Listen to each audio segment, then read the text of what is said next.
Hello, my friend. The world of magic, filled with legends and ancient tales, is opening its gates once again. Tonight, in the Gryffindor dormitory by the crackling fireplace, I will share another story with my friends. Join us, for the magic is about to come alive. It had been one quiet year since the Battle of Hogwarts. The castle stood repaired, its towers proud once more beneath the silver moon, and peace, though still fragile, had returned to the wizarding world.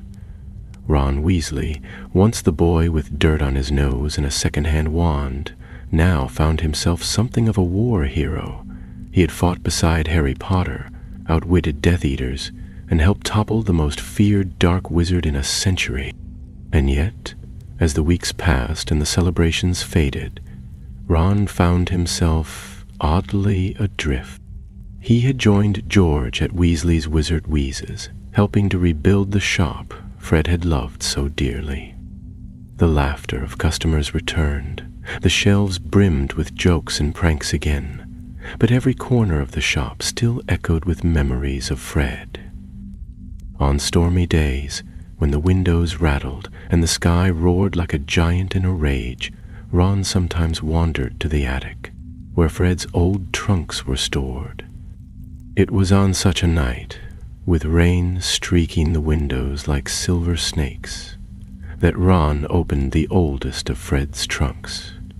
Inside were ordinary things at first: joke prototypes, glittering dung bombs, trick wands, and scribbled notes in Fred's messy hand. But near the bottom, buried beneath a broken sneakoscope and a half-finished feigned flyer, Ron's fingers brushed something cool and hard. There's a key. Not just any key, but an old one. Long and slender, forged from some pale metal that shimmered even in shadow. Its head was shaped like a twisted rose, and though the shaft bore no teeth, Ron felt a tingle run through his fingers as he held it. The moment he touched it, the attic grew still. Not just quiet, still. The kind of stillness that made your ears ring and your heart beat louder, as though the world itself had paused to look over your shoulder. He turned the key over. No inscription, no hint of what had opened. Odd, he muttered. You're not one of Fred's joke things, are you? But the key didn't giggle or explode. It didn't emit bubbles or sing rude songs. It simply lay in his palm, heavy with some ancient purpose. Ron tucked it into his pocket and went downstairs, but that night, as he slept, his dreams changed. He found himself walking down narrow tunnels of stone, torchlight flickering along damp walls. He could hear whispers, not words exactly, but something deeper, something old. At the end of the tunnel stood a great door made of black iron, carved with symbols he didn't recognize. He reached into his pocket, and there it was, the key. But just as he raised it to the door, he woke up. His heart was pounding. The sheets tangled around him, and he could still feel the cold of the key in his palm. It became a pattern. Each night he dreamed of the door. Each morning he woke with the feeling that something was waiting, watching. Finally, he took it to Hermione. They met at a cafe in Diagon Alley, a cozy little nook that served piping hot tea and flaky treacle tarts. She looked tired, busy with her Department of Magical Law reform work. But when Ron pulled the key from his pocket, her expression shifted. "Where did you get that?" she whispered, reaching out. "Fred's old trunk," said Ron, "but it's not one of his. Feels old, really old." Hermione studied it, her brow furrowing. "There's no enchantment I can detect, but there's something here, like it's dormant." They spent hours poring over books in the back room of Flourish and Blots, tomes on goblin-made relics, cursed vaults, ancient lockcraft. Most of it led nowhere, until Hermione, flipping through a brittle book of pre-Hogwarts artifacts, gasped, "Ron, look." She pointed to a sketch of a key, long and slender, with a rose-like head.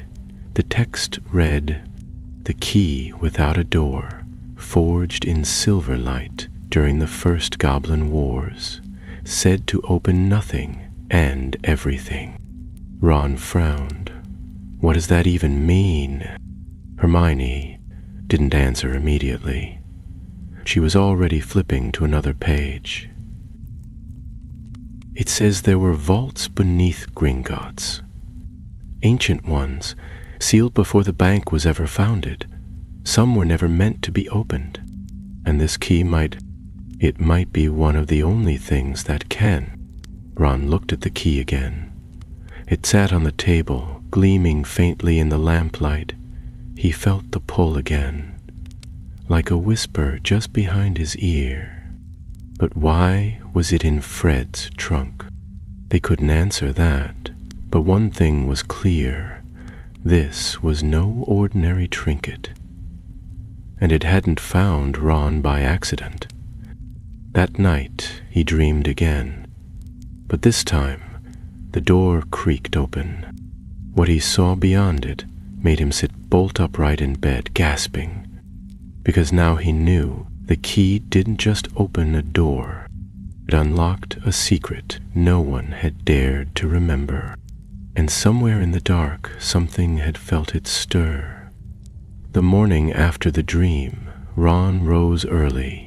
The sun had not yet climbed over the rooftops of Diagon Alley, and the cobbled streets still glistened with the dew of night. He dressed quickly, slipping the strange key into his pocket as naturally as one might carry a wand. There was a tightness in his chest, not fear exactly, but something close to it, a sense of being watched by the past. He and Hermione met again at the shop before the front doors had even been unlocked for customers. George had gone to inspect a shipment in Hogsmeade, leaving them alone in the storeroom, where Fred's old trunk remained, lid still hanging open like a mouth frozen mid-laugh. Ron hadn't wanted to look inside it again. Now he did. There was nothing new within. No second key, no hidden message. But Hermione was thorough. She examined the interior of the trunk, muttering detection charms, running her wand along the seams of the wood. When she reached the bottom, her wand gave a sharp blue flicker.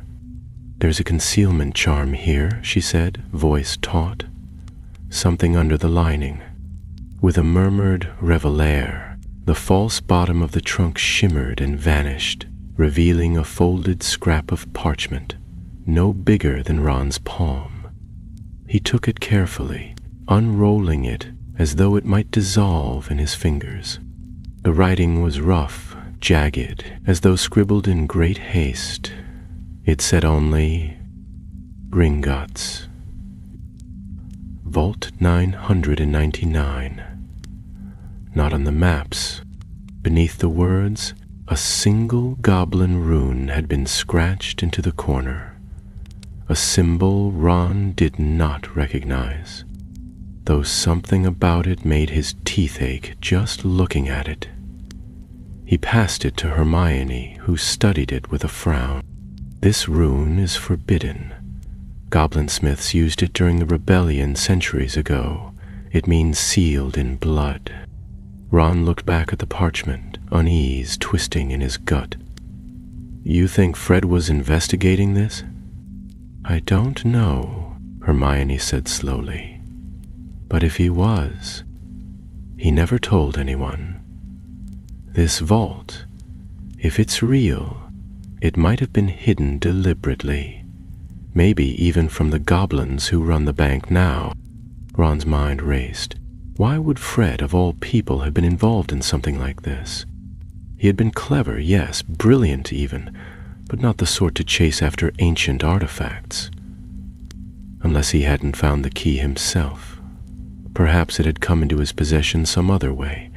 Or perhaps someone had wanted it hidden and trusted Fred to keep it buried. They needed answers. By mid-morning, the two of them stood outside the gleaming white steps of Gringotts Wizarding Bank. Sunlight spilled down the marble columns, and goblins in dark waistcoats eyed them from behind golden spectacles. Ron adjusted his collar, suddenly aware that he hadn't the faintest idea how one was supposed to ask about a vault that didn't technically exist. Fortunately, Hermione did. Inside, they were greeted by the familiar clinking of coins, the echo of footsteps, and the quiet, sharp tapping of goblin claws on polished desks. A goblin clerk with a pinched face and yellow eyes looked up as they approached. "We'd like to request access to a particular vault," Hermione said, her voice smooth, official. "Vault number 999. The goblin blinked once. "There is no such vault. We believe it may have existed before the formal numbering," she pressed, lowering her voice, "possibly predating Gringotts itself." A pause followed. The goblin's expression did not change, but something flickered behind his eyes. Without a word, he turned and disappeared into a side passage. Ron shifted uncomfortably. "I don't like this," he muttered. "You never like banks," Hermione replied, though her grip on her wand had tightened. After several long minutes, the goblin returned with another, older goblin in silver robes. This one had a scar down the side of his face and wore no spectacles. He regarded them coldly before speaking. Vault 999 was sealed during the First Goblin Rebellion. Its existence is not acknowledged by this institution. No vault bearing that number appears on our records. Ron opened his mouth, but Hermione stepped forward, holding up the key. "We believe this key may be tied to that vault." The goblin's eyes narrowed. He stepped forward slowly, reaching out a long finger to hover above the key. For a moment he did not speak. Then his lip curled and he hissed softly. "Kraylock will not be pleased." Ron felt the room darken slightly, as though a storm had passed overhead. "Who's Kraylock?" he asked. The goblin ignored him. He turned on his heel and strode away. After a tense exchange of glances, Ron and Hermione followed. They descended deeper than Ron had ever gone in Gringotts before. Past the ordinary vaults, past the goblin forges, beyond the great stalactite-filled caverns where dragons had once been kept. The air grew colder, the stone damp. Lanterns flickered along the walls, casting pale blue light. Finally, they reached a metal platform suspended over an abyss. A rusted mine cart waited for them, its wheels creaking faintly. "Where exactly are we going?" Ron asked, eyeing the cart with suspicion. "To a place few have dared ask about," the goblin replied without turning. "If you carry that key, you will need courage." Ron and Hermione climbed in, and with a sudden jolt the cart shot forward into the dark. The journey was swift and violent, the cart rattling over old tracks that hadn't seen use in centuries. Wind whipped at their faces, and the tunnels blurred past in a stream of shadows and rock. At last, with a groaning screech, the cart came to a halt before a stone platform. There was no vault door, just a smooth wall of ancient stone, blank and cold, marked only by the same rune that had been drawn on the parchment.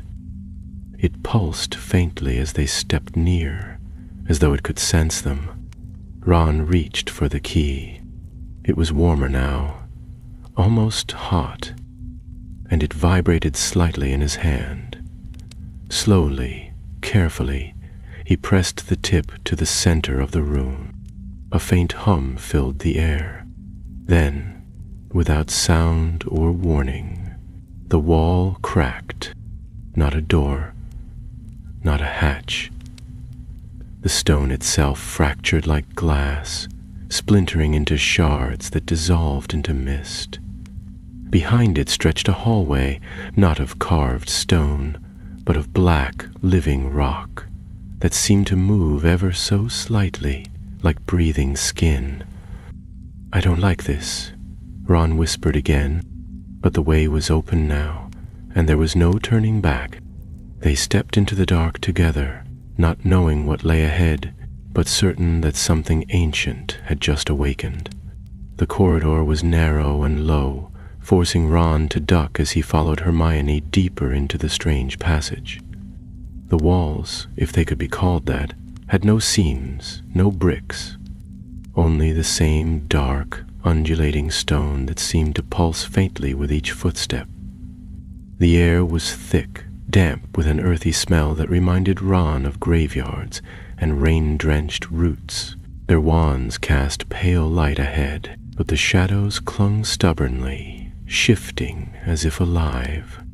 They walked in silence for some time, each step echoing with a muffled thump that was swallowed almost instantly. At last the passage opened into a larger chamber, circular and domed, its ceiling vanishing into darkness.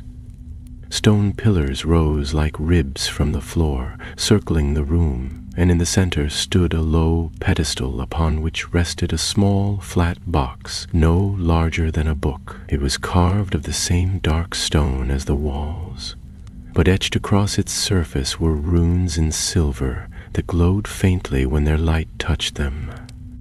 Ron approached cautiously, his wand held steady. "This must be it," he said, his voice sounding small in the vastness of the chamber. "Whatever this key opens, it's in there." Hermione came to stand beside him, her eyes fixed on the box. "I'm not so sure it's that simple. Look, those runes, they're goblin bindings, very old. Protective magic, probably lethal if tampered with." She glanced around, her brow furrowing. This place wasn't just hidden, it was meant to stay buried. Ron turned the key over in his palm. It felt heavier than before, as though it sensed its purpose drawing near. For a moment, he hesitated.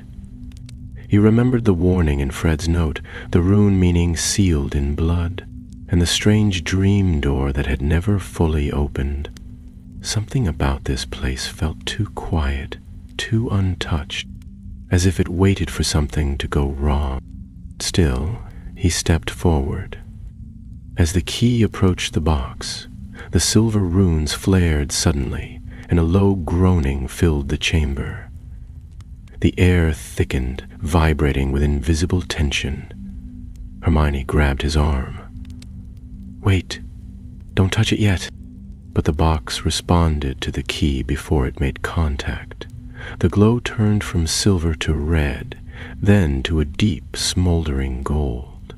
The lid of the box slid aside of its own accord, revealing a hollow lined with velvet black material. Resting within it was not a weapon or an artifact, but another key, identical in shape, but made entirely of obsidian, its surface veined with thin lines of ruby light. Ron stared down at it. A key to what? Before Hermione could speak, a sudden wind howled through the chamber, snuffing out their wand light. A cry echoed through the corridor behind them, high and inhuman, filled with fury. They spun around, wands raised, as a figure emerged from the darkness beyond the doorway.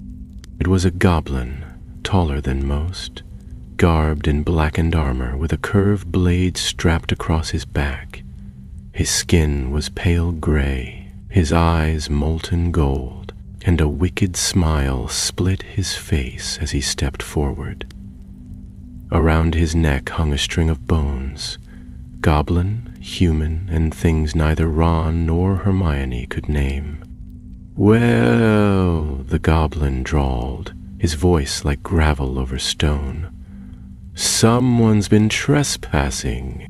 Hermione raised her wand higher. "Who are you?" The goblin bowed mockingly. "I am Kraylock, once a blade forger of Gringharth's Hollow, and that," he nodded to the black key, "does not belong to you." Ron instinctively closed the lid of the box, stepping back. "We don't want trouble. We just found the key." "You carry the silver key," Kraylock interrupted, now circling them like a predator. "That makes you bound to the vault. You opened what was never meant to be disturbed. Do you even know what you've done?" Hermione, still watching his every movement, asked quickly, "What is this key for? What does it unlock?" Kraylock's smile vanished. "Power. Too old for your ministry to control. A magic forged by goblin hands before your kind ever built Hogwarts. We made it to free ourselves from wizard chains. It was stolen, hidden, buried under your bank like a shameful secret." Ron clenched his jaw. "Then why don't the goblins know about it?" "Some do," Kraylock snarled, "but most have forgotten. Your ministry and their gold keepers made sure of that. They buried our memory as deeply as they buried this vault. But I remember. I swore a blood oath that I would find the obsidian key and use it to finish what we began." There was a silence then, broken only by the faint hum of the runes around them. Hermione stepped forward slowly, lowering her wand just a little. "If this key is that dangerous, why not destroy it?" Kraylock laughed, a bitter sound. "Because it cannot be destroyed. It was shaped in the core fires of Mount Gorehall. It can break any binding, wands, vows, soul magic. Even the wards around Hogwarts would crumble before it. It is the end of wizard control. It is freedom." "And what?" Ron asked coldly. "You just take it and start a war?" Kraylock's expression twisted. "If war is what it takes." Before they could react, the goblin raised a clawed hand and snapped his fingers. The shadows behind him came alive, revealing 2 more goblins, shorter but armed, their eyes just as bright and vengeful. Ron stepped in front of the pedestal, heart hammering in his chest. Hermione raised her wand again, her voice sharp. "Don't try it. You won't like how this ends." But Kraylock didn't move. He simply studied them both, weighing something in his mind. Then he gave a single nod to his companions, and all 3 of them vanished with a sharp, crackling pop-pop. Not apparition exactly, but something like it. An older kind of vanishing. The chamber fell still once more. Hermione turned to Ron. "We can't leave this here." "No," Ron agreed. "We can't give it to them either. We need to find out what this key does, and then maybe destroy whatever it opens." She looked at him solemnly, her face pale. "Then we'd better start now, because Kraylock won't stop." Ron lifted the box, feeling the weight of it settle into his arms. The obsidian key pulsed faintly, as though it knew it had been chosen again. They turned and left the chamber, the stone hallway swallowing them once more, the darkness behind them closing like a gate. Far above, Gringotts remained quiet and golden beneath the afternoon sun, but something deep beneath its marble halls had begun to stir, and the world would not stay peaceful for long. Though didn't speak much as they rode the rattling minecart back to the surface, the box sat between them, wrapped hastily in Hermione's cloak, though the red light still managed to seep through the fold. The goblin who had led them there was nowhere to be found, and Ron couldn't help but wonder if Kraylock's sudden appearance had driven him off, or worse. As the cart screeched around another bend, Ron leaned forward slightly, his hand resting on the wrapped key. Hermione, watching him from the corner of her eye, finally broke the silence. "We need to tell someone." "Who?" Ron asked, his voice low. "Kingsley? You think the Ministry won't just try to take it? Lock it up in some secure vault and pretend it never existed? If it's as dangerous as Kraylock says, maybe that's not the worst idea," Hermione said. "But I don't think we should rush. We still don't understand what this key is really for." Ron nodded, though uneasily.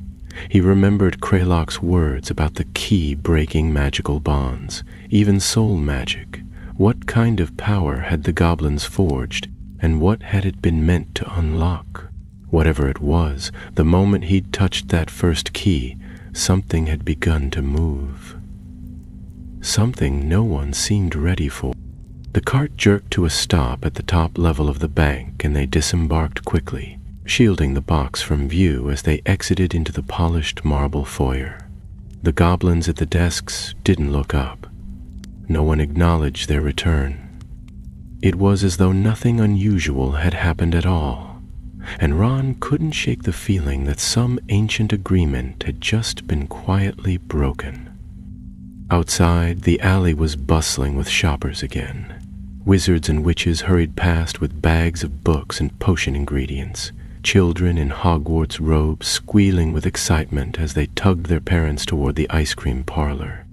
The sun was warm, and the scent of roasting nuts drifted from a nearby stall, but none of it felt real to Ron anymore. The key in his hands hummed faintly, and the streets suddenly seemed thinner, like they could be peeled away to reveal something older and darker beneath. Back at the shop, they locked the door behind them and carried the box up to the flat above, where George had cleared out most of the spare bedroom to use as a storage space. It would serve for now. Hermione laid the box on a sturdy table and pulled out her wand. "I'm going to try a tracing charm," she said. "Maybe it will tell us more about what kind of magic we're dealing with." Ron stepped back as she murmured the incantation, the tip of her wand glowing blue. She passed it slowly over the surface of the box, the runes lighting up in response. The glow pulsed once, then again, and then a swirl of light erupted from the key itself, red and black, spiraling into the air like smoke. The light formed an image, a tall iron door with no handle and no hinges, set into a wall of bare rock. Across the door was a single word, written in runes that shimmered even in the projection. Hermione gasped softly, her voice barely audible. "That's not just any door. That's the door of severance." Ron frowned. "You've read about it?" "In the older texts, yes, but it's barely mentioned. It's a myth, really. A relic from the age before Hogwarts. They say it was built to contain something forbidden, something too dangerous for either goblins or wizards to use." Ron stepped closer, his brow furrowed. "But why make a key for something you were trying to keep locked?" Hermione didn't answer right away. Her eyes were still fixed on the image. Then she said quietly, "Because someone always thinks they'll be the one to control it." The image vanished and the room fell silent again. Ron let out a slow breath and leaned back against the wall. He suddenly felt the full weight of what they'd found, of what it might mean. Later that night, long after they'd sealed the key away under every protective charm Hermione knew, Ron lay awake in bed, staring at the ceiling. The flat above the shop was quiet, but sleep would not come. His thoughts kept circling back to Kraylock, to the way the goblin had looked at him, not with hatred, but with certainty, as though Ron were already part of something ancient and terrible. He sat up with a groan and went to the window. Diagon Alley was empty now, the lanterns flickering softly against the cobbles. In the distance, a shadow moved at the end of the lane, too far to make out clearly, but still. Ron narrowed his eyes, heart beginning to race. The shadow stopped, as if it had sensed his gaze, then turned and vanished around a corner. Ron watched for a long time before drawing the curtains closed. The next morning, Hermione appeared at the door with a stack of books under one arm and an urgency in her step. She'd spent the night researching, and her expression told Ron that she hadn't found anything comforting. "There's something I didn't tell you yesterday," she said, laying the books down and flipping one open. "The obsidian key isn't just meant to unlock the door of severance. It's bound to a specific kind of magic. Blood magic, Ron. It's attuned to wizarding lines, family lines. I think whoever uses it must have some connection to a blood curse." Ron frowned. "What kind of curse?" Hermione hesitated, then turned the book so he could see the page. It depicted an ancient family tree, one Ron didn't recognize, though the name at the top made his stomach twist. Gaunt. He looked up sharply. "You're saying this thing was made for Voldemort's family?" "Not exactly," Hermione said, "but the Gaunt line goes back to Salazar Slytherin, and that family has a long history of blood rituals. I think the weapon behind the door of severance might have been created to break those kinds of curses, or to use them." Ron rubbed his face with both hands. "Brilliant. So now we've got a key to a dark magical vault, and we're standing in the middle of a blood feud from 1,000 years ago." Hermione didn't smile. "And Kraylock wants it. He might not be working alone." Ron's thoughts turned to the shadow in the alley. He felt suddenly, deeply tired, but there was no turning back. They would have to find the door of severance, learn what lay beyond it, and stop Kraylock before he used the key for whatever vengeance he was planning. "We should talk to Bill," he said at last. "If anyone knows about goblin wards and ancient vaults, it's him." Hermione nodded. "And we need to be fast." "I've a feeling Kraylock won't wait long."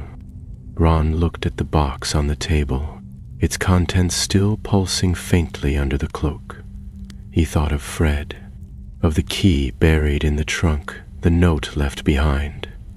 Somehow, this had started with his brother, and somehow Ron was meant to finish it. Bill Weasley had always possessed a quiet strength about him, the sort of presence that calmed a room without needing to say a word. Years of working with ancient curses and tomb magic had given him a lean, cautious confidence, and his experience with goblin vaults ran deeper than anyone else Ron could trust. When Ron and Hermione arrived at Shell Cottage late the following morning, the sea was crashing steadily against the rocks, and a stiff wind was blowing salt spray over the garden wall. Fleur was in the kitchen with Victoire, who squealed with delight when she saw Ron and tried to climb over the table to reach him. But there was little time for pleasantries. Bill led them into his study, a room filled with parchments, magical artifacts in protective cases, and a map of the world riddled with pins and scribbled notes. Ron placed the obsidian key on the table still wrapped in Hermione's cloak and began to explain everything. How he'd found the first key in Fred's trunk, the dreams, the vault beneath Gringotts, and the encounter with Kraylock. Bill listened intently, his arms folded across his chest, and by the time Ron had finished, the expression on his brother's face had darkened. "I've heard Kraylock's name before," Bill said at last, his voice low. "Years ago, during a diplomatic fallout with the goblin clans of the East. He was a bladesmith of incredible talent, but he vanished after being accused of inciting rebellion. Some said he'd begun crafting magical weapons that violated the Treaty of Eldritch Balance. Objects that could tear apart pacts, twist curses, even erase magical contracts. Just like Kraylock said," Ron muttered. "Something that could break any bond." Bill nodded slowly. "If he forged the obsidian key, then the door of severance must be real. It was always considered legend, part of the founding myths along with the Wand of Eldara and the Lost Cauldron of Infinite Boil, but I've seen references to it in the ruins of Rune and again in the old tombs of Karamir. It was meant to seal away something dangerous, something that couldn't be trusted in the hands of men or goblin. Hermione leaned forward, her brow furrowed. We think it's bound to blood magic. I traced the runes. There's a link to the Gaunt family, possibly even Slytherin himself. Bill's eyes widened slightly, and he moved to one of his cabinets, retrieving a weathered, leather-bound journal. He flipped through the pages until he found a sketch of a long corridor, ending in a seamless black wall. A single room glowed above it. This is the only surviving image of the door, he said, laying it flat on the desk. It was found etched into the wall of an old goblin stronghold, destroyed during the rebellion. The rune means division or severance, a separation of what was bound. Ron looked between the sketch and the key. Do you know where the real one is? No one's ever found it, Bill replied. But if you're right, if the key has reawakened, then the door will begin to call. The old magics will stir. It might even leave signs. He turned to Hermione. You said the tracing charm produced a location, didn't you? She nodded and reached for her notes. It was faint, but I saw part of a place name, Eald Hollow. I think it's in the north, somewhere beyond Ottery Crag. Bill's expression turned grim. Eald Hollow is real. It's an abandoned valley in the Pennines, barely on any map. The land is cursed, or so the local wizards say. Ministry warders tried sealing it off after a series of disappearances during Grindelwald's rise, but the place resists all containment. Sounds exactly like the sort of place someone would hide a door no one should open, Ron muttered. Bill closed the journal. If you go there, you'll be alone. The Ministry won't follow, and Kraylock will certainly be ahead of you. Ron looked at the key, still pulsing faintly beneath the cloak. Then we'd better go now. Hermione hesitated for only a moment, then gave a resolute nod. We'll take brooms and travel by night. If the valley's cloaked in enchantments, we'll have a better chance of finding the entrance if we aren't being tracked. They left Shell Cottage just before dusk, stopping only briefly to collect supplies from the shop. George offered no questions, though his eyes lingered on the cloak-wrapped box in Ron's arms longer than necessary. He gave his brother a nod, firm and understanding, and handed him a pocketful of Peruvian instant darkness powder, just in case. As twilight deepened, Ron and Hermione took to the skies on borrowed brooms. The air was crisp and cold, and the stars hung low over the moors as they soared northward, past sleepy villages and ancient forests, heading toward a part of the country Ron had never visited. The wind stung his cheeks, and the land below gradually turned wild and silent, fields giving way to hills to twisted woods, and then, at last, to the desolate, mist-shrouded valley that marked the edge of Eol. They landed on a rocky outcrop overlooking the hollow near midnight. The moon cast a sickly white light over the land, and a strange silence hung in the air. Not the peaceful kind, but the oppressive stillness of a place forgotten by time. No birds sang, no wind stirred the heather. The trees were twisted and blackened as though scorched from within, and the ground was covered in patches of lichen that glowed faintly, pulsing in rhythm with the heartbeat of the earth. Hermione drew her wand and whispered a detection spell. A faint shimmer passed over the valley below, revealing faint outlines, ancient glyphs carved into the very stones, some glowing, others black as coal. She turned to Ron. There's a ley line crossing here. Old magic, very old. Ron took a few careful steps down the slope, his boots crunching softly on the dry grass. As he approached the hollow's center, the key began to pulse more quickly in his pocket, and his breath caught in his throat. Something was buried here. Something waiting. They reached the heart of the hollow just as a ripple passed through the ground, like a sigh. The earth parted slightly, revealing a single stone circle no larger than a dining table. It was cracked in 3 places, and in its center sat a shallow depression shaped like a keyhole. But not for any ordinary key. Hermione pulled out the box. The obsidian key was glowing now, red veins crawling faster along its surface. Ron reached for it slowly, but before his fingers could touch it, a sound broke the silence.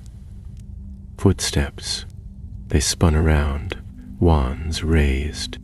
A tall figure stepped from the mist at the edge of the hollow. Cloaked, hood drawn, face hidden in shadow. "You shouldn't be here," came a voice like rusted metal. "The door is not yours to open." Ron's grip on his wand tightened. "Kraylock?" The figure laughed once, short and cruel. "No, I am older than Kraylock. I am the Watcher of the Threshold." The figure stepped forward, and with each movement the earth beneath him darkened. The valley seemed to recoil from him. Hermione stood her ground, her wand aimed directly at his chest. "We're here to keep the key from being misused," she said.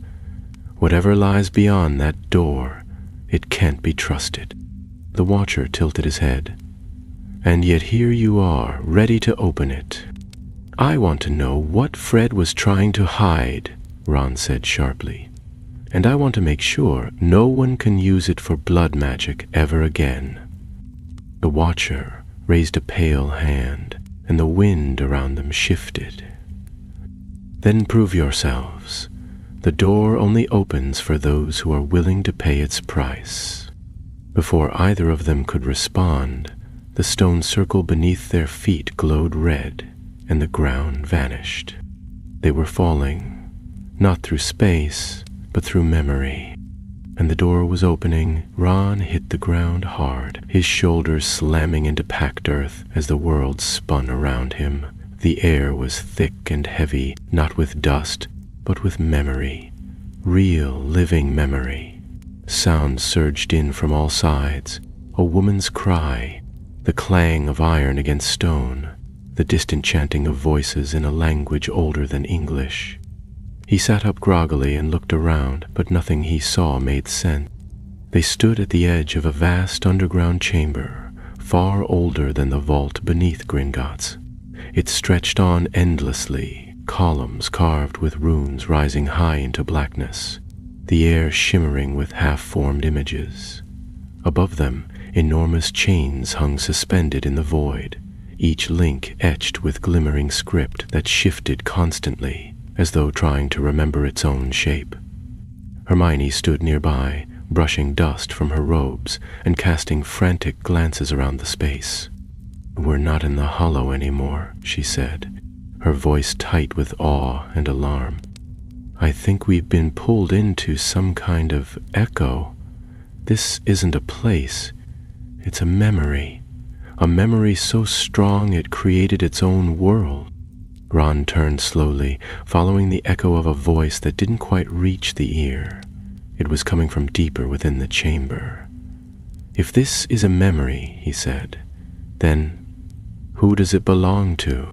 They moved carefully through the hall, the floor echoing beneath their feet. As they passed beneath the first of the rune-carved arches, the air shimmered again, and a new vision sprang to life before them, not quite solid, more like a shadow of the past imprinted on the space. They saw a goblin, tall and proud, standing before a forge that blazed with unnatural light. He was not alone. 2 other figures stood beside him, one robed, face hidden, wand extended, the other wearing armor of darkened bronze, his eyes bright with fury. Hermione whispered, "That's Kraylock. or someone like him. They watched as the three argued. Though the words were lost to the magical haze, the gestures were clear enough. The wizard wanted something the goblin refused to give. The armored man stepped between them, striking the wizard down. The goblin turned to flee with something clutched in his hand, the shape of it unmistakable, the obsidian key. As the vision faded, Ron stared at the space where the goblin had stood. So the key was stolen, and someone was killed for it. Hermione nodded grimly. That would explain the sealed in blood rune. The key was born in betrayal. It was never just a tool, it was a weapon from the beginning. The shadows of the vision faded, and a corridor opened beyond the far wall, the air shimmering as though inviting them onward. They stepped through it and found themselves in a smaller chamber, round and windowless, lit by soft green light. The floor was a mosaic of broken family trees, names etched in winding circles, each connecting to the next, and all flowing toward a single central crest. Ron knelt to examine it, brushing away the dust. "Gaunt," he said. "Here's the name again." Hermione scanned the mosaic. "Look, there's more than one family here. Black, Lestrange, Selwyn, Avery. All pure bloodlines, all connected through blood rituals. This whole chamber is a map of cursed blood. At the center of the floor sat a pedestal of smooth black stone, and atop it, a shallow basin filled with silvery mist. Ron recognized the magic immediately. Though not quite a pensieve, it held memories nonetheless. Carved into the edge were words in gobbledygook, which Hermione translated aloud. To open the door, one must first face the binding. Ron exchanged a glance with her. "That doesn't sound good. I think it means you have to confront whatever curse is tied to your own bloodline," she said softly. "The door won't open to anyone who hasn't." He looked down at the swirling mist in the basin. "So, we're about to find out what the Weasleys are hiding?" But before either of them could decide what to do next, the chamber pulsed with light, and the Watcher stepped through the wall behind them, his presence blotting out the air like a thick fog. He no longer wore a hood. His face was ancient, not with age alone, but with the weight of memory and magic. His eyes were pale and clouded, and when he spoke, his voice carried an echo from every direction. "You must face the thread that binds your past to this key. The door will not accept you unless you understand what it seeks to sever." Hermione turned sharply. "You said before there would be a price. Is this it?" The Watcher nodded once. "To enter the vault of severance is to break what should never be broken. And to do that you must first see what should never be seen." Ron stepped forward. "Fine. Show me." The Watcher raised a hand, and the basin flared. Suddenly Ron was no longer standing in the chamber. He was a boy again, no older than 9, sitting at the edge of the orchard behind the burrow, hiding beneath a tree while voices rose from the house. It wasn't a memory he had thought about in years, one long buried under Quidditch matches and prank wars, laughter and loss, but now it returned with sharp clarity. He heard his mother's voice, choked and angry, his father's, weary, and another voice, cold, mocking. Percy. The fight had happened just after Percy joined the ministry. Ron had overheard more than he should have. Words like traitor and loyalty, and phrases he hadn't understood at the time, like bound to the family's old oath. That had meant nothing to him then, but now, as he watched the memory unfold from the shadowed edge of the orchard, he saw it differently. He saw his father kneeling in the kitchen, a wand at his chest, his mother clutching something silver in her hand, a locket that pulsed with the same red light as the key now did. Ron blinked, shaken. The Weasleys had been cursed, not in the way he had always imagined, with hexes and blood magic and dark marks, but by something older, a binding oath made generations ago, likely to protect the family but which had twisted over time, an oath that marked one child each generation as a guardian of a buried secret. Fred had been chosen before him, and now the burden had passed to Ron. The vision shattered, and he stumbled backward, gasping. Hermione caught his arm. "Are you all right?" He nodded slowly. "It was real. My family, we were part of it all along." Fred knew. That's why the key was hidden in his things. He was the last one marked by the oath, and when he died, it passed to me. Hermione looked down at the basin. Then that's what the binding was. And now it's broken. The Watcher raised his hand again. The floor rumbled, and a crack split the far wall. Slowly, silently, a door appeared. Tall, smooth, and black as obsidian, carved with no lock, no handle, only a keyhole. The obsidian key pulsed red. "The door of severance," Hermione whispered. Ron reached for the key, and the door began to open. The key slid into the black stone with a sound that was more like a breath than a click. Quiet and smooth, as though the door had been waiting for it. For a long, tense moment, nothing happened.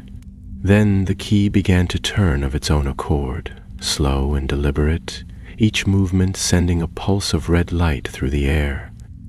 The runes carved into the door flared to life, not with brilliance, but with the steady glow of old embers, ancient, steady, and endlessly. Ron stood still, his hand hovering near the key but not touching it, watching as the final turn was completed. The door gave a low groan and then melted away, not swinging open, nor vanishing entirely, but transforming into smoke that drifted upwards into the dark ceiling and was lost. Beyond it stretched a corridor of sheer obsidian walls, polished so perfectly that their wand light was reflected back at them like ghostly twins. Hermione gripped her wand more tightly, her voice barely above a whisper. "There's no going back now." Ron gave a slight nod, then stepped across the threshold. The moment his foot touched the stone floor on the other side, he felt a weight settle over his shoulders, not physical, but magical. It pressed into his bones, ancient and aware, as though the place itself was taking measure of him. Hermione followed close behind, her every movement careful and precise. The Watcher did not enter, but remained just outside the now vanished door, his pale eyes watching with unreadable silence. The corridor sloped gently downward, and though there were no torches, the walls emitted a dim red light that pulsed softly, as if echoing a heartbeat deep within the vault.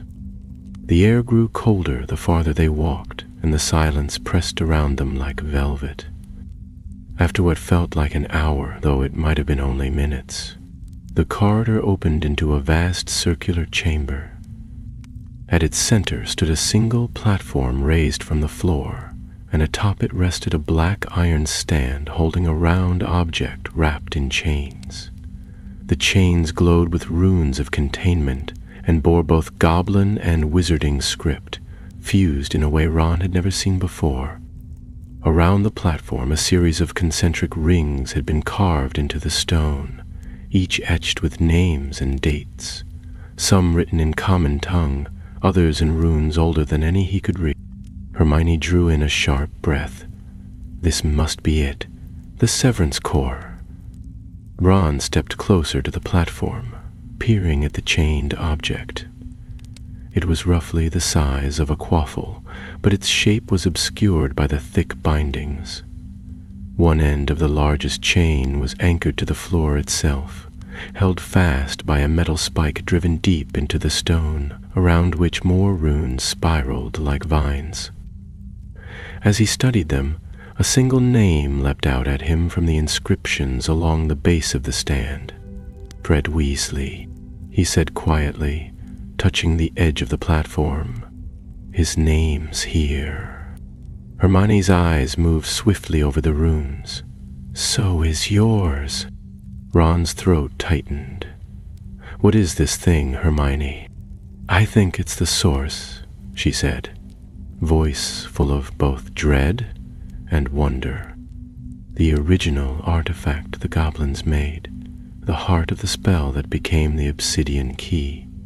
Every time the key is used, it draws from this. That's why the chains are still here.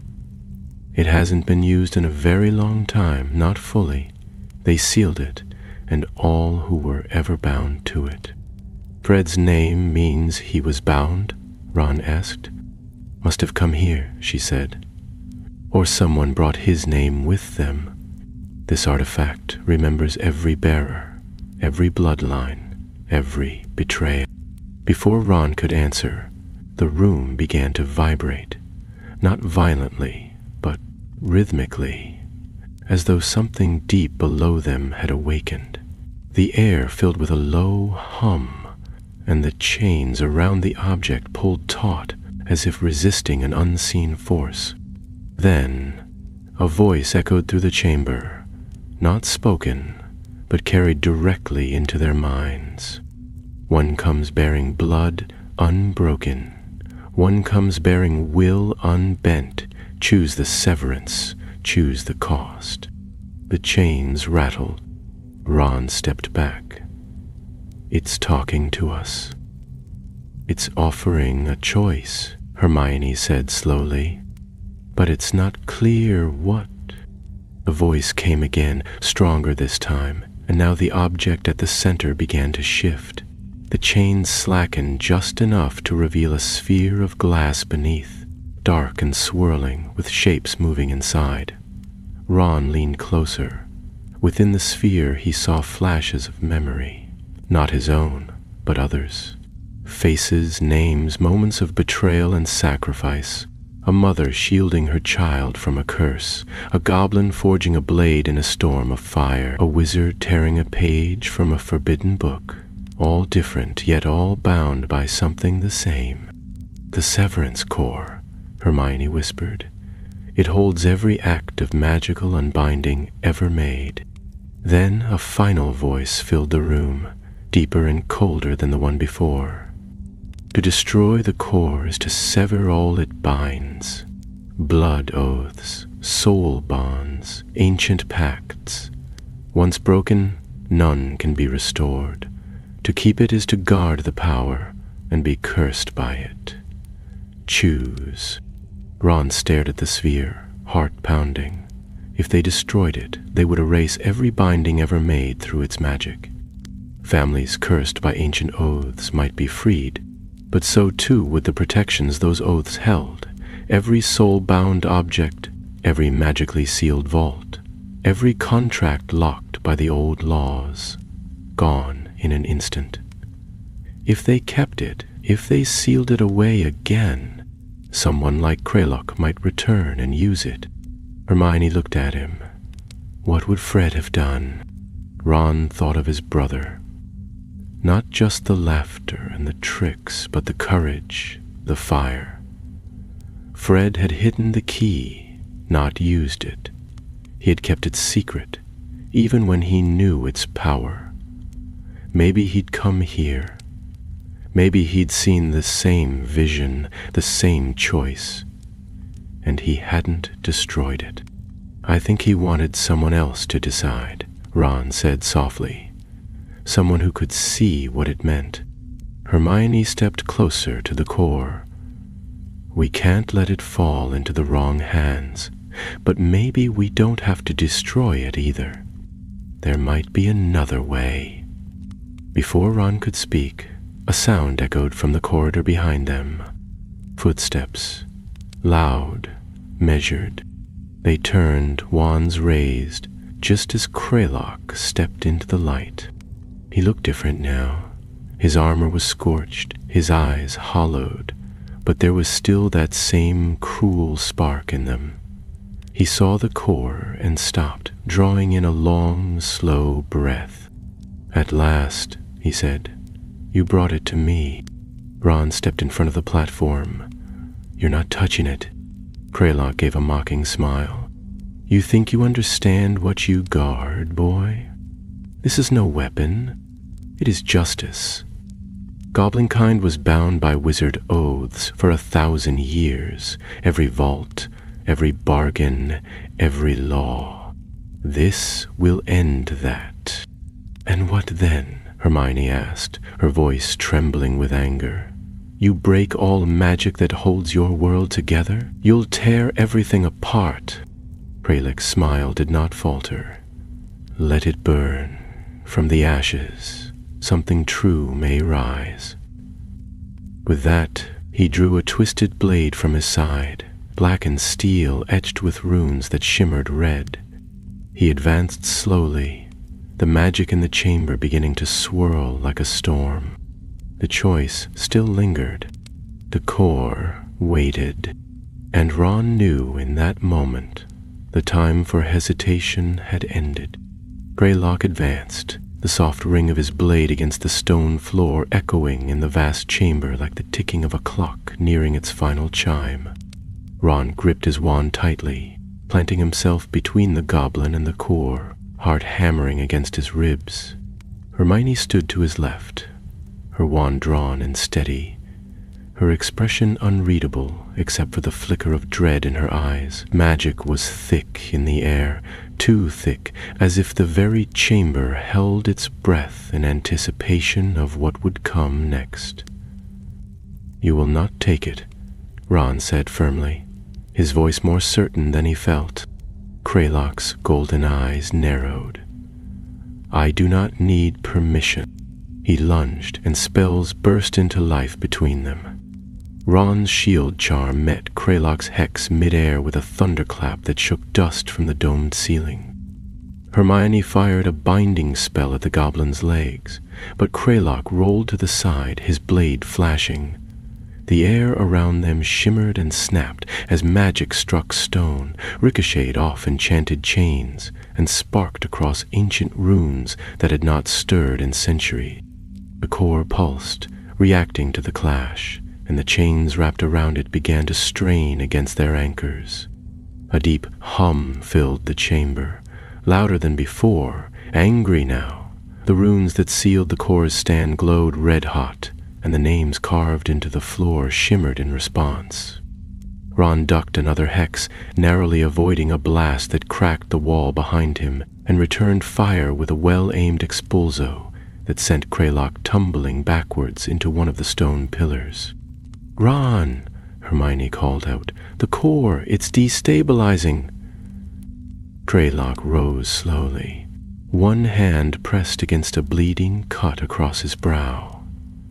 He looked not afraid, but furious, and when he spoke again, it was not in English, but in the snarling, jagged syllables of old gobbledygook.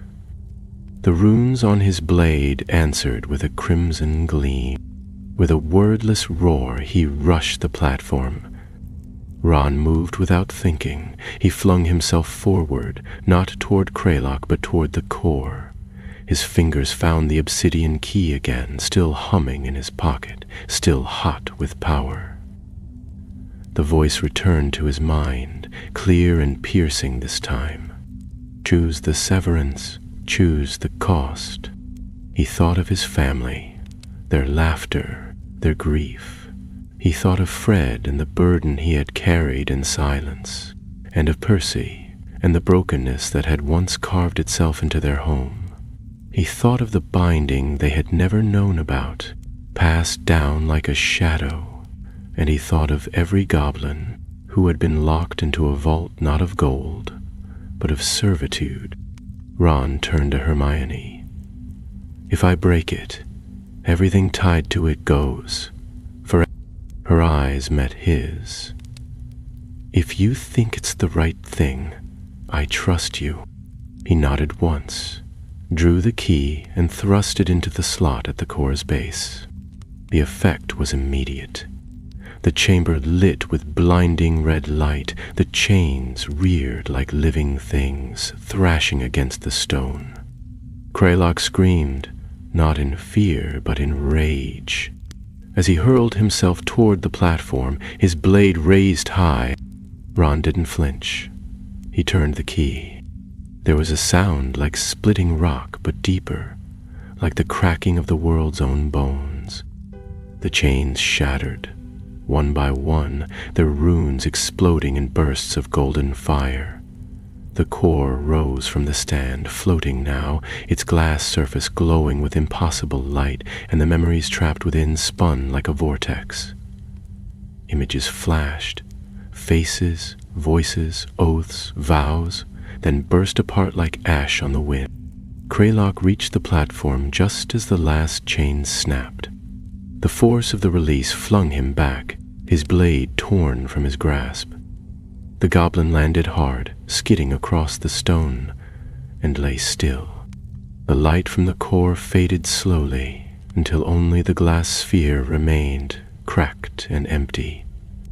The humming ceased. The magic was gone. Silence returned, and the vault was still once more. Ron dropped to his knees, breathless, sweat stinging his eyes. He stared at the shattered key in his hand, now blackened and broken, its purpose spent. Hermione knelt beside him, her hand on his shoulder, grounding him in the sudden quiet. "You did it," she whispered. "It's over." But Ron didn't answer. His eyes were still fixed on the core, now dark and lifeless.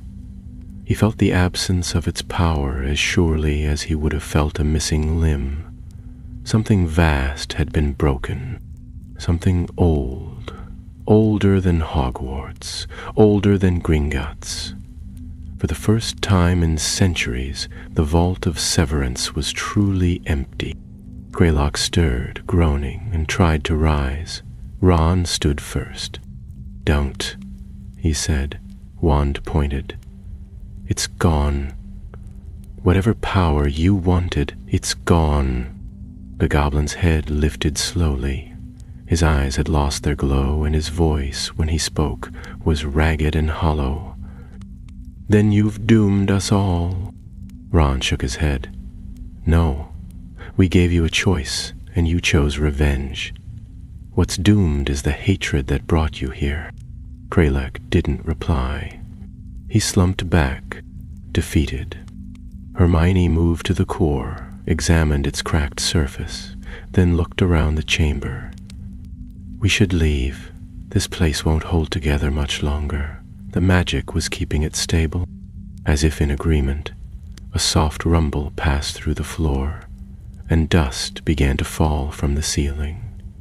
The red light faded from the walls, and the reflection in the obsidian corridors began to distort. Ron looked to Hermione, then to the doorway that had once been seamless stone. "Let's go." They left Kraylock where he lay. There was no more fight in him.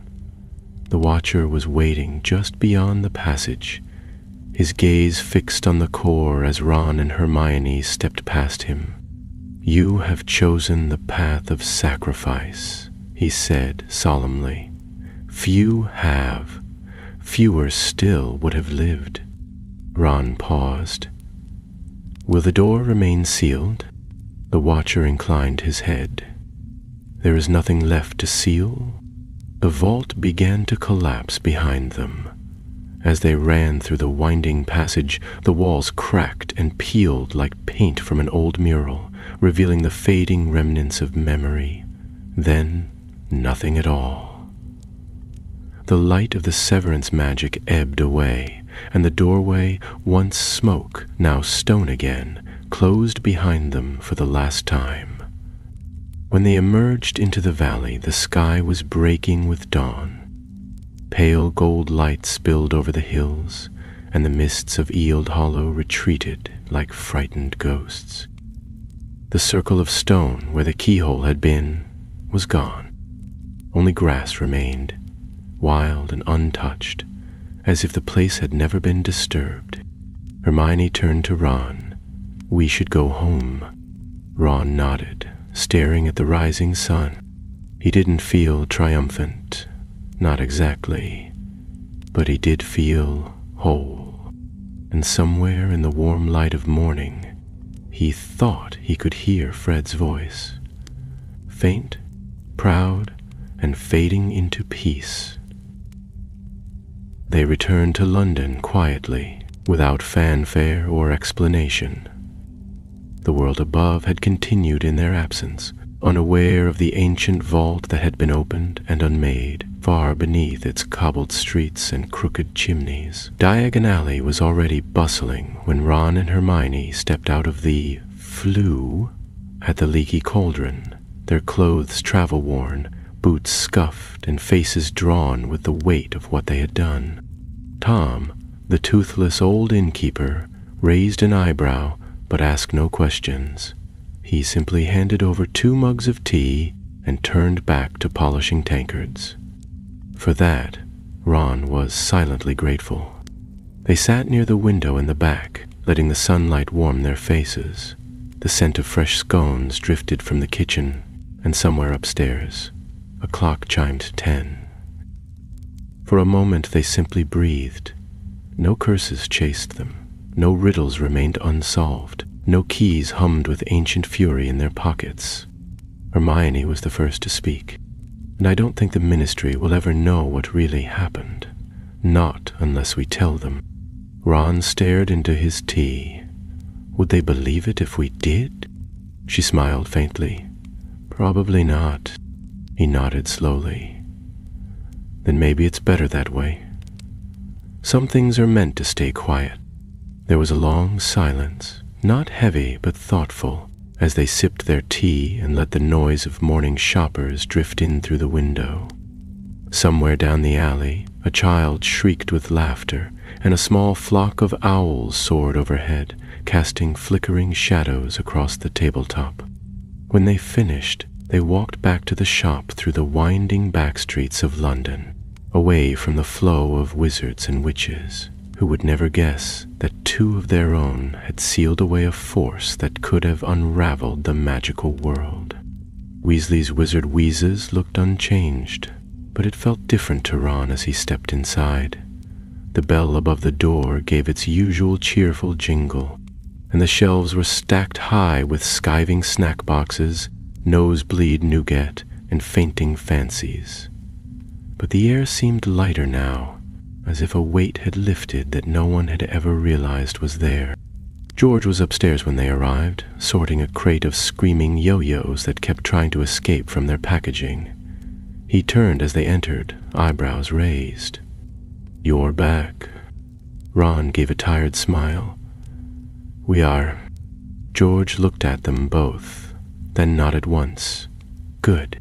There were no more questions, no dramatic retellings, only a quiet understanding that passed between brothers without needing words. George reached into the crate and tossed Ron a small box, wrapped in gold paper. A new prototype. Try not to blow anything up. Ron caught it and grinned. No promises. Later that evening, they returned to the flat above the shop. The little room where they had studied the obsidian key was still there, the desk covered in old notes and empty teacups. Ron sat down slowly, running a hand through his hair, while Hermione paced the room, deep in thought.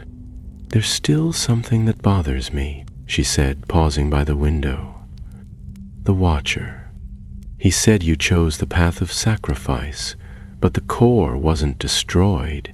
It was emptied." Ron looked up. "You think something's left?" "I don't know," she admitted. "But magic that old doesn't just vanish. We may have unbound it, but I don't believe it's truly gone." Ron leaned back in his chair. "Then what do we do? Wait for it to come back?" Hermione crossed her arms. "We prepare.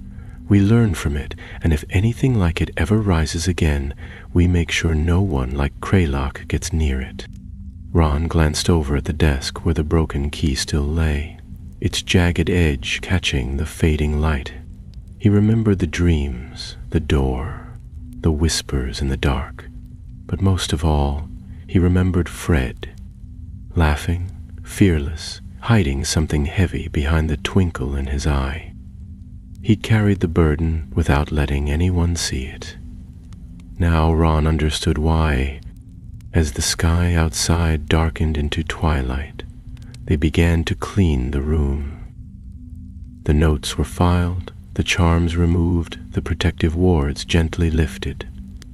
Hermione sealed the last of the parchment in a box and labeled it with careful script, "Obsidian key, do not open without cause," and tucked it away behind a false panel in the floor. "We'll keep it safe," she said quietly, "but hidden." Ron nodded. Like Fred did. The weeks passed, and with them came a gentle return to normal life. Hermione resumed her work at the Department of Magical Law Reform, while Ron took on more hours at the shop, helping George test new lines of enchanted sweets and skiving kits.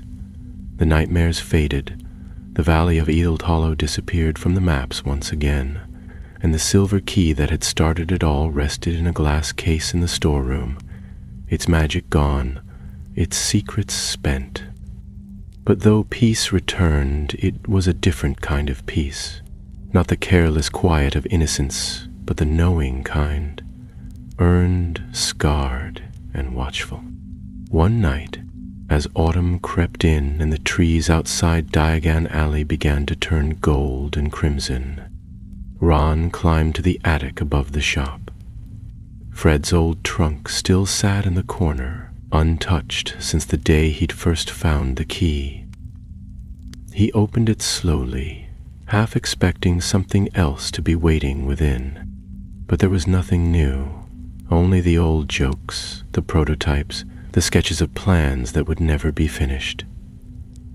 Ron reached inside and pulled out a faded photograph of him and Fred in their Hogwarts days, laughing with arms around each other, robes windswept and crooked.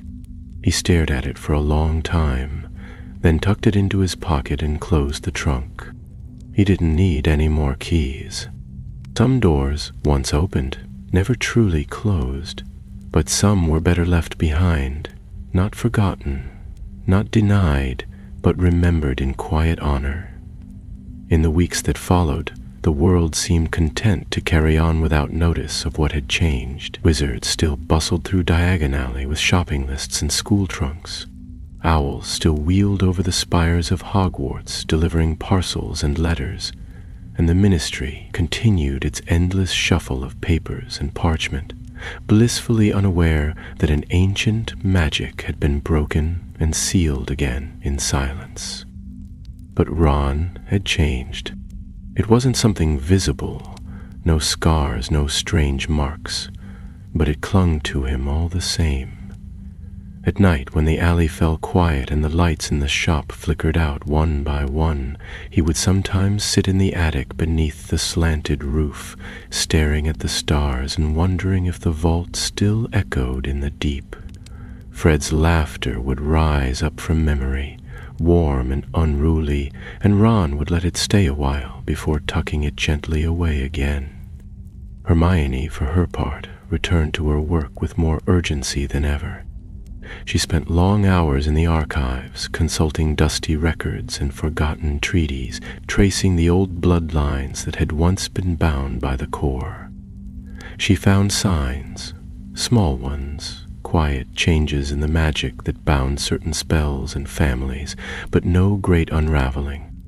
It seemed that the vault's severance had chosen its paths carefully, breaking only what needed to be broken. Even so, she remained watchful, sending notes to trusted colleagues and warning the Ministry in cautious language about the dangers of magical bindings left unexamined for too long.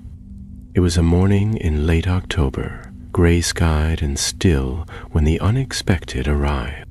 George was in the shop testing a new range of portable puddles, conjured pools that burst from seemingly ordinary tiles, when an owl clawed its way through the post chute and dropped a scroll at Ron's feet.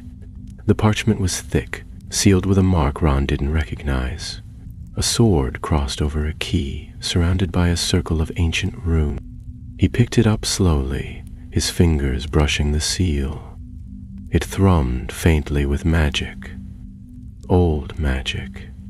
Hermione appeared at his side a moment later, her eyes narrowing as she scanned the runes. That's not British. It's Eastern Goblin script, pre-treaty. Ron broke the seal, heart already thudding with unease. The scroll was short. To Ron Weasley, bearer of the final key. You have broken the vault of severance, and in doing so, ended one of the oldest bindings in our world. But not all who were bound by it have fallen. Some have risen. The broken circle stirs. They have not forgotten. Meet at midnight under the clock tower of Whittershire. Come alone. There was no signature. Hermione read the message twice, her expression darkening with each word. Widdershire's been abandoned for decades. It's not on the regular flu network anymore. I know, Ron said quietly, but it's real. He remembered it now from old stories his father had told about ghost towns buried in ministry files, places lost to war or sealed by ancient magic. Whittershire had once been a thriving wizarding village, nestled in the fens north of Yorkshire, but it had vanished after a series of unexplained magical disturbances more than a century ago.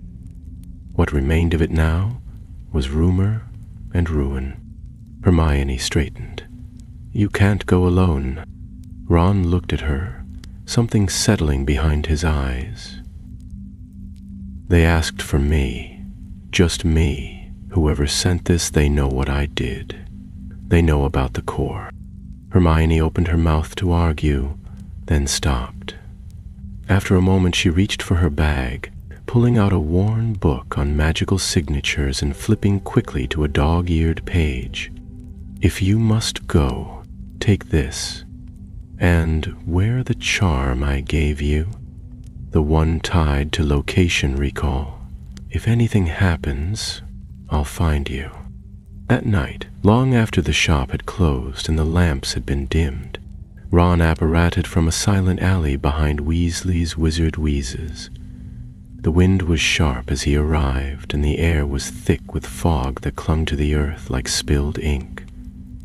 Whittershire was silent. He stood at the edge of what had once been a cobbled square, the remains of stone houses hunched like broken teeth in the mist. Ivy grew unchecked across cracked doorways, and the road vanished into bramble and moss. The clock tower loomed above it all, a crooked silhouette against the moonlit clouds. Its face still and rusted, the hands frozen at 12. Ron approached with caution, wand in hand. Every sound echoed, every footstep felt heavier than the last. When he reached the base of the tower, he paused. The wooden door creaked open before he could touch it. A figure stood within, cloaked and tall, though not in the manner of Kraylock or the Watcher. This figure wore robes of storm gray trimmed in silver, and when they turned, their face was shadowed by a deep hood. You came, the figure said. The voice was female, low and clear, but tinged with something hard to place, like cold iron beneath velvet. Ron lifted his wand slightly. Who are you? A herald, she answered, of something older than even the vault you broke. You severed a bond that kept our circle hidden. We were silent by magic, not by choice. Now we wake. Ron frowned. The broken circle, what is it? She stepped forward, and moonlight caught the edge of her face. Pale skin, a line of old scar tissue across one cheek, and eyes the color of storm water. A gathering of those cursed by ancient oaths. Wizards, goblins, beings twisted by old bargains. Many were lost, some remained. We remember the core, and the promise it was meant to fulfill. I destroyed it, Ron said. It's gone. You released it, the woman corrected. Its power has returned to the world, not as a weapon, but as breath. It moves now, carried in blood and word and magic. The chains are broken, but what they held will seek new bonds. A gust of wind stirred her robes. You will be hunted, Ron Weasley. Not for the key, but for what you represent. The severed line, the one who chose not to wield power, but to break it. Ron felt a chill pass through him. What do you want from me? She regarded him a moment longer, then held out a small disc, flat round, carved with a single rune he didn't recognize. When the time comes, she said, you'll know who to trust and who to fear. She stepped back into the shadows of the tower, and the door closed silently behind her. When Ron opened it again, she was gone. He stood alone beneath the broken clock, the disc cold in his hand, and the wind singing through the ruins like a forgotten lullaby. On returned to London long past midnight, his cloak damp with fog and the disc weighing heavy in his pocket. The shadows of Whitishire clung to him like cobwebs, and the woman's words echoed in his ears. Sharper now that the silence of the ruined village had fallen away. A severed line, a name he had never heard, yet it clung to him with unsettling certainty, as if the vault had branded more than just his magic. He passed through the alley unnoticed, the gas lamps flickering faintly above his head, and slipped through the back door of the shop without waking George. Hermione was waiting in the upstairs flat, a stack of books at her side and the kettle steaming gently behind her. She rose the moment he entered, eyes scanning him for injuries, but she asked no questions at first. Instead, she poured the tea, added sugar the way he liked it, and passed him the mug. Only once he was seated did she finally say, "Tell me everything." He spoke slowly, describing the ruined village, the tower, and the figure cloaked in gray. Hermione listened intently, brow furrowing as he repeated the woman's message, her fingers absently tapping the spine of the nearest book. When Ron drew out the disc and placed it on the table, she leaned in at once, muttering a revealing charm as her wand passed over the surface.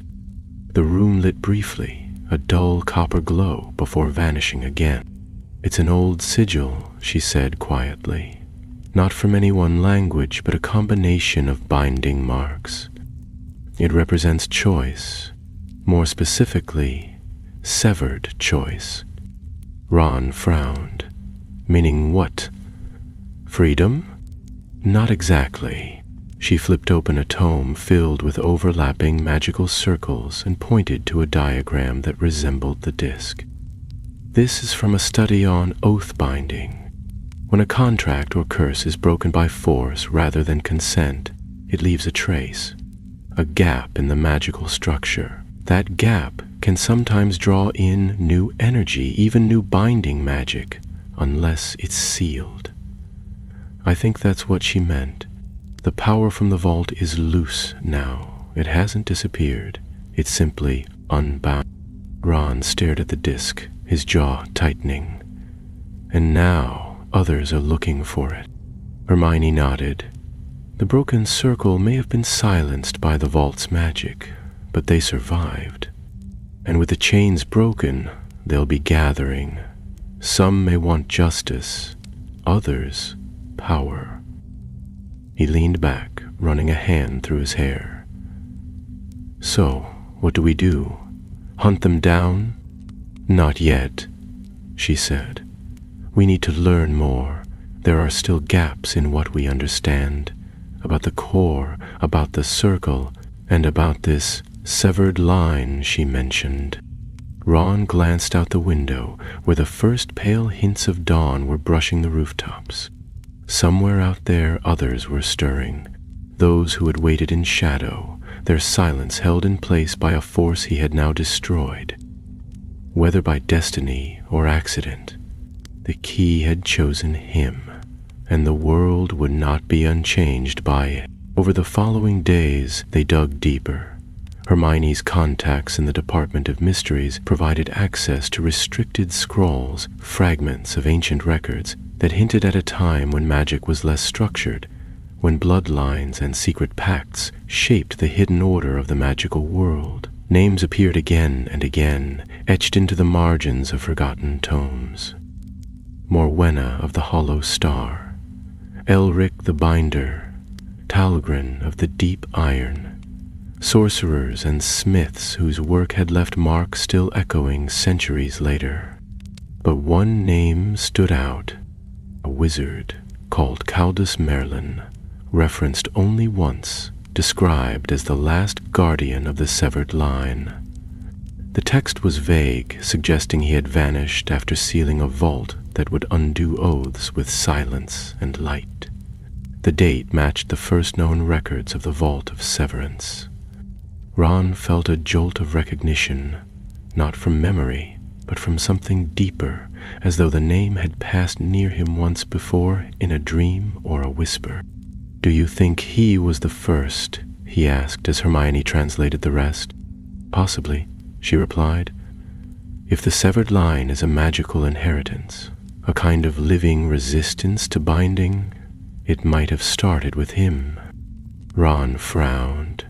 "So, what, I'm part of a magical bloodline that's meant to break things?" Hermione hesitated, then gave a small smile. "Not break, unbind. There's a difference, and it would explain why the vault reacted to you the way it did. You weren't just a bearer. You were part of the design." He rose and paced the room, uneasy with the idea. "I never wanted any of this. I just found a key in Fred's trunk." "Maybe," she said.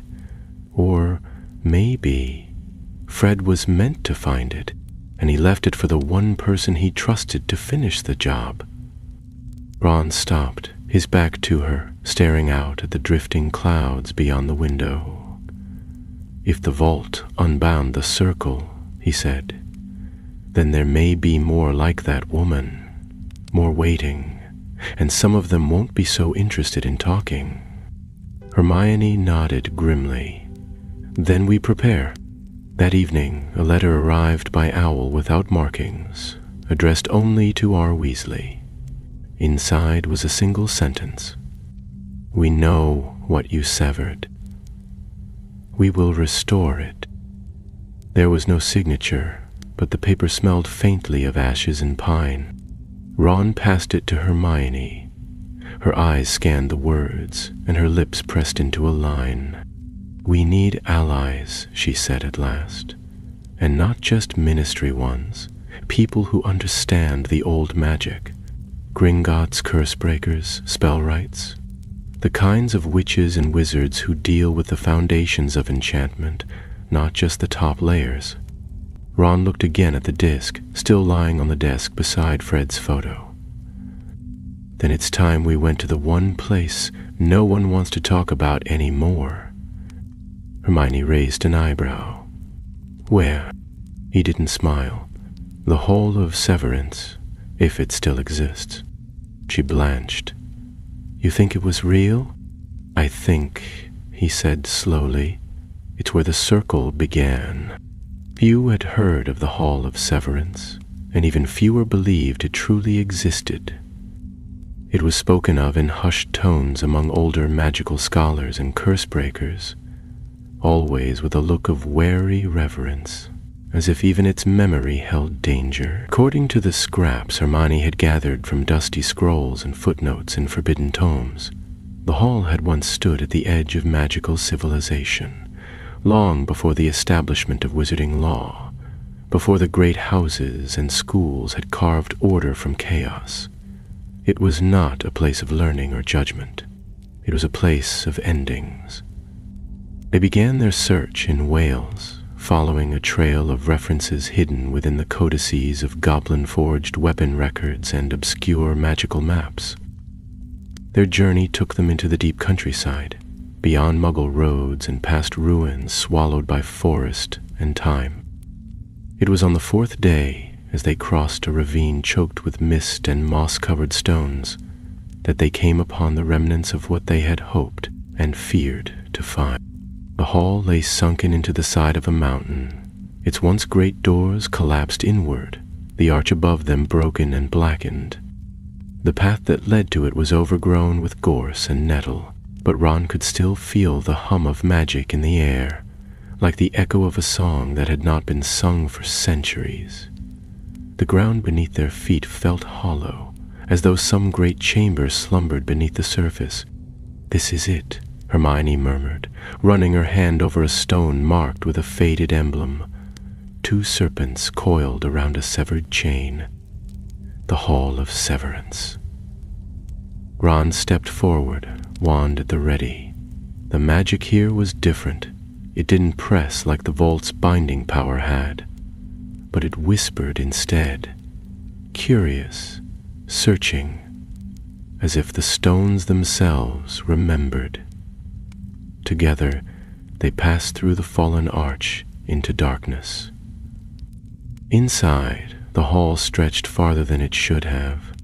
The floor was carved from slate-gray stone, polished smooth and etched with names, rows and rows of them, as though the ground itself bore witness to the generations who had come seeking release. The ceiling had long since collapsed in places, revealing shafts of pale daylight that filtered down like broken moonlight. Pillars lay shattered, and doorways opened into nothing, but the central dais still stood. It was a circular platform surrounded by empty sconces, and upon it sat a single pedestal, cracked in two but otherwise untouched by decay. They approached it carefully, and Hermione raised her wand to illuminate the space. The pedestal bore only one inscription, worn almost smooth by time, but still legible. "Here ends what should not bind. Here waits what should not wake." Beneath the words, a circular depression lay in the stone, roughly the size of the disc Ron carried. With a glance at Hermione, Ron drew it from his cloak and placed it into the hollow. At once, the floor around the dais lit with red sigils. A faint rumble passed through the chamber, and then, as before, a voice, not quite a voice, but a presence, spoke into the air. "Bearer of the severed mark, step forward. The circle has turned once more." Ron moved onto the dais. As his boots touched the stone, images shimmered into the air around him, not solid, not real, but woven from light and memory.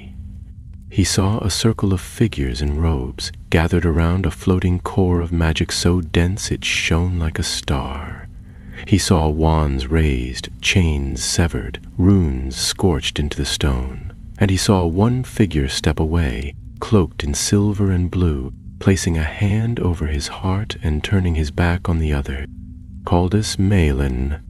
Hermione gasped softly as his name appeared in the air beside the image, glowing red before fading into sparks. Another voice spoke, older than the last. "You carry his burden, child of Oathbreakers, not by blood, but by choice. You unbound the vault, but the circle cannot be unmade. What was broken must be mended, or it will seek to bind again." The light dimmed. The disc clicked once in the pedestal, then ejected itself, now marked with a new rune. Twin lines bisected by a jagged cut. Hermione examined it as Ron stepped back. "The hall's memory is preserved in enchantment," she said. "It responds only to those marked by the vault's legacy. I think it accepted you as Malin's heir." Ron didn't answer at first. His mind was still caught in the flickering images, the weight of the voices, the sense that something vast and ancient had turned its gaze toward him and would not turn away. When they left the hall, the sun was setting over the hills. The path behind them vanished into mist once more, and the air felt cleaner than it had in days. But Ron's shoulders were heavy with understanding. Back in London, they found new signs. The broken circle was moving now, no longer hiding but beginning to stir in secret places. There were whispers of bindings rewritten, of soul oaths forged in dark corners, and of names carved into new stone. In Nocturne Alley, an apothecary was burned to the ground after refusing to sell blood ink to a cloaked customer. In Wales, a wizarding family vanished, leaving behind only a circle of salt and a message carved into their hearth: "The bound will rise again." Hermione's contacts brought word of more symbols like the one on the disc, appearing in magical ruins, in the pages of forbidden books, and once, carved into the stone wall of a secure holding cell in the Department of Mysteries. Someone had left a message. Someone had escaped. Ron sat in the flat that evening, staring at the disc turning slowly between his fingers, now cool and dark once more. He felt the path rising before him, winding, shadowed, lined with names he had never known but now carried like echoes in his blood. The severed line was not a title, it was a charge. The magic they had unbound had not disappeared. It had awoken winter settled over London with a quiet, relentless chill. Snow had not yet fallen, but the wind carried the scent of frost, and the sky hung low and gray like a blanket drawn taut across the rooftops. In Dion Alley, windows glowed with candlelight, and shoppers moved more quickly, scarves wrapped tightly around their necks, breath misting in the cold. Life continued, but for Ron Weasley, it was no longer the same rhythm it had been. The broken circle had not moved openly since the messages appeared, but Ron knew they were still out there. Whispers came through the Flu network in half-burnt letters. Names passed on street corners in Hogsmeade and Nocturne Alley, and spells long thought lost to time, flickering once more in shadowed places. He had not yet encountered the cloaked woman again, but her words in Wittershire remained with him, sharp, unfinished, and heavy with warning. He found himself returning often to the attic above the shop, not for keys or memories now, but for quiet. It had become a kind of sanctuary, its wooden beams and slanted ceiling familiar, its windows high enough to see the stars. Hermione visited often, and together they continued to piece together the circle's history, charting its origins, its members, its aims. What they found disturbed them.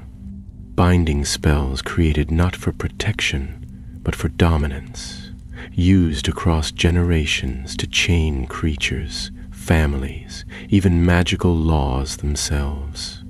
The Vault of Severance had once been the final lock to hold such power in place.